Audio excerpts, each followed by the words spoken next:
sebelum kita semakin menghangat ya, karena kalau tadi kan Dara sendirian, sekarang sudah ada lawan berpikir ya, kita nggak bilang lawan berdebat ya. Kita mau kasih Apa nih? Teman dalam berdebat, lawan dalam berpikir. Itu maksud saya. Kan saya juga gitu maksudnya. Udah nggak apa-apa. Saya mau nyuguhin makanan dulu. Takutnya lapar nanti di tengah-tengah ngobrol ya. Oke. Biasanya sih saya ini yang paling lapar kalau misalkan udah debat-debat. Ini kafe kejujuran ya? Iya.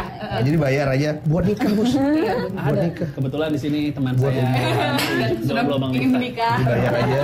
Bang Mita, saya mau ini lagi nanya soal kepemimpinan millennials ya. Apa sih yang kurang dari Pak Presiden Jokowi untuk mengangkat concern dari generasi yang millennials ini? Kenapa saya ditanya apa kurang Pak Jokowi? Pak Jokowi kan bagus ya? Kalau nggak bagus tidak usah diganti dong. Ada tapinya. Ada tapi. Pak Prabowo Bang Sandi lebih bagus. Apa yang membedakan? Apa yang bikin Pak Bang Sandi dan Pak Prabowo lebih bagus daripada Pak Jokowi? Begini, ada pepatah Arab. Oh, aduh, jauh banget dari Arab nih, jauh banget. Kullu marhalatin rijaluha.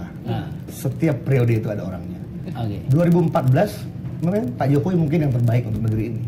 Tantangannya, hambatan, peluangan, dan ancamannya masa depan Indonesia. Tapi 2019 itu, saya pikir yang terbaik memang Prabowo Sandi. Kenapa? Prabowo Sandi itu dynamic duo ya.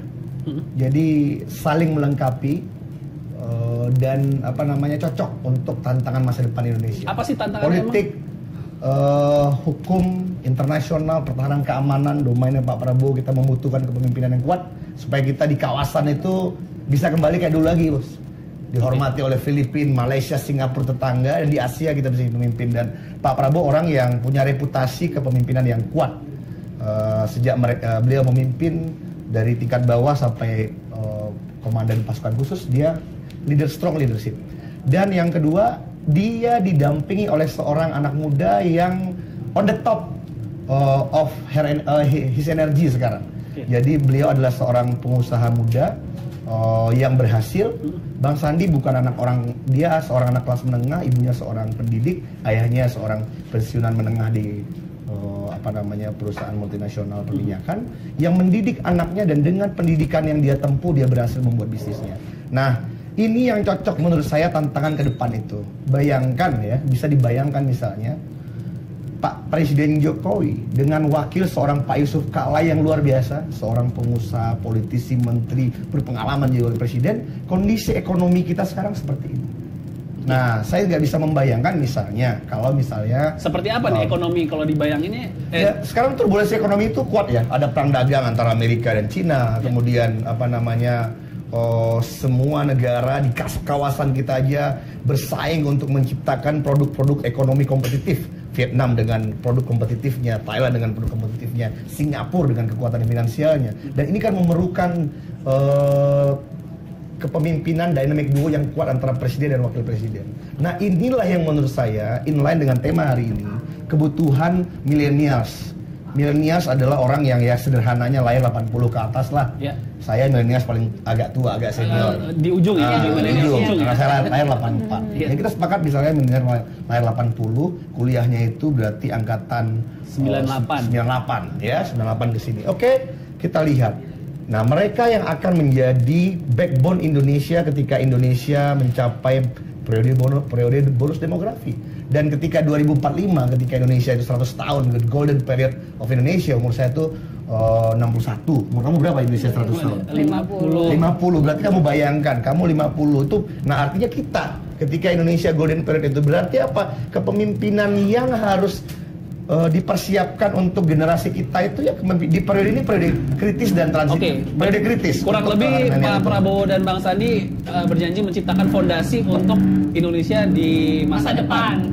Dan itu yang tidak bisa dilakukan di periode Pak Jokowi. Saya nggak bisa. Saya nggak mau. Saya atau kurang mampu. Makanya dijanjikan. Ini soal beda fokus aja.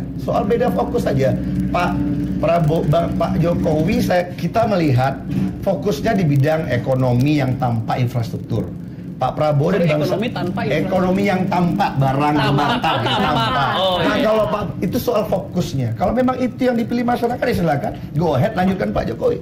Tapi kalau kan Pak Prabowo dan Sandi akan kita percaya bahwa masa depan Indonesia kalangan milenial itu harus difokuskan kepada sumber daya manusianya, pengembangan sains, teknologi, engineering and math, bagaimana meningkatkan sumber daya manusia, menambah lagi LPDP bukan dikurangi dananya. Ditambah loh. Iya, ditambah dari LPDP 35 ya. Jadi 55. Ya, bukan dikurangi triliun. apa namanya? Ya ditambah lagi itu kurang. Kalau Pak Prabowo ini 2 kali lipat kali tambahnya kali ya. Karena apa namanya? Terus beasiswa bidik misi. Bidik misi ditambah loh, Bang. Tapi jumlah bulannya dikurangi, Bro. Adinda. Tapi ditambah dengan alasan naik kuotanya. Enggak, saya sis itu bahasa Inggris, saya nggak suka lah. Apa adekku. Bro, sis itu kan bahasa Inggris bukan bahasa Indonesia. Kita mencintai bahasa kita sendiri. Oke, jangan marah. Apa namanya? Nyenggolnya halus ya kalau ngomong kita ya. Enggak, jadi menurut saya itu ya, bagaimana masa depan Indonesia itu harus ke sana menurut saya. Ekonomi yang berbasis knowledge based ekonomi, bukan lagi mineral based ekonomi. Oke, Dara mau ditanggepin? Ya, saya pikir memang di periode pertama Pak Jokowi beliau fokus pada pembangunan infrastruktur yang tampak, pelabuhan, jalan tol dan lain-lain gitu ya. Tapi di 2019 ini kita lihat bahwa program-program untuk milenial seperti pendidikan itu ditambah loh semuanya gitu loh. Misalnya KIP sekarang sudah 27,9 juta yang menerima. Terus kuota bidik misi juga naik 50% jadi 130.000 orang yang ditargetkan akan menerima di 2019. Terus LPDP juga Bang itu ditambah. Kemarin katanya 20 tapi terakhir 18 triliun tambahannya. Akan ditambah. Yang kemarin kan dikurangin. Iya, tapi sekarang akan ditambah. Berarti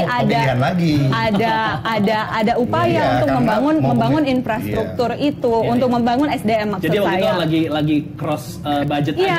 Iya, cross budget. Karena kan kita nggak bisa, anggaran itu kan terbatas, kita nggak bisa break langsung ke semuanya. Betul kata Bang Miftah yang bilang harus ada fokus, dan di periode pertama memang fokusnya ke situ, tapi makanya kita perlu periode kedua karena fokusnya kemudian revolusi mental dan SDM dan ditukar fokusnya di periode kedua. Bukan ditukar, tapi yang sini sudah hampir selesai gitu ya, pembangunan sudah hampir selesai. Belum, tapi masih maksudnya sudah lebih terbangun, sudah nampak infrastrukturnya, maka sekarang kita tambahkan ke SDM juga. Dan yang perlu diingat adalah Pak Jokowi ini ya, beliau yang menjadi unggulan adalah beliau punya pengalaman dalam memimpin gitu loh.